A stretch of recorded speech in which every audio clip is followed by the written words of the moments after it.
Hello everyone. आज हम देखने जा रहे हैं topic arrival of European company in India. तो चलिए इस वीडियो को स्टार्ट करते हैं।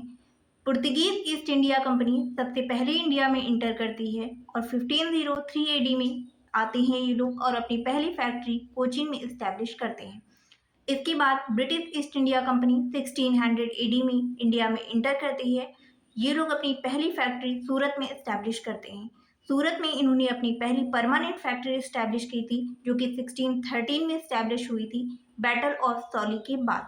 Battle of सॉली Portuguese east India company और ब्रिटिश ईस्ट इंडिया कंपनी के बीच में हुई थी और इस बैटल में ब्रिटिश ईस्ट इंडिया कंपनी जीती थी। इसी के बाद सूरत में परमानेंट फैक्ट्री इस्टेब्लिश की थी ब्रिटिश ईस्ट इंडिया कंपनी ने।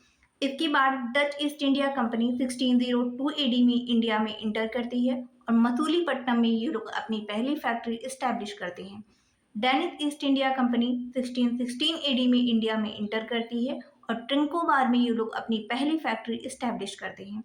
French East India Company 1664 AD में इंडिया में इंटर करती है और सूरत में ये लोग अपनी पहली फैक्ट्री को इस्टेब्लिश करते हैं।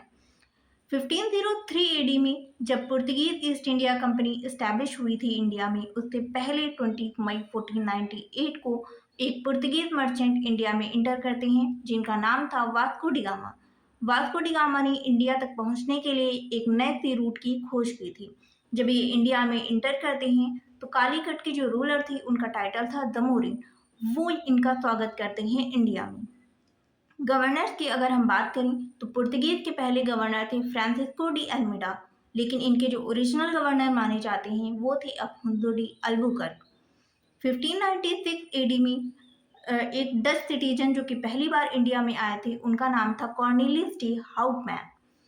इसके अलावा हम बात करते हैं कि French East India Company 1664 AD में इंडिया में इंटर करती है, लेकिन ये लोग अपनी पहली कोठी 1668 एडी में सूरत में इस्टेब्लिश करते हैं और ये कोठी इस्टेब्लिश की थी फ्रांसिस कैरॉन ने। फर्स्ट गवर्नर जो कि फ्रेंच ईस्ट इंडिया कंपनी के थे, उनका नाम था फ्रेंकोइस मार्टिन और इन्हें ही first governor general of Pondicherry भी कहा जाता है। Thank you so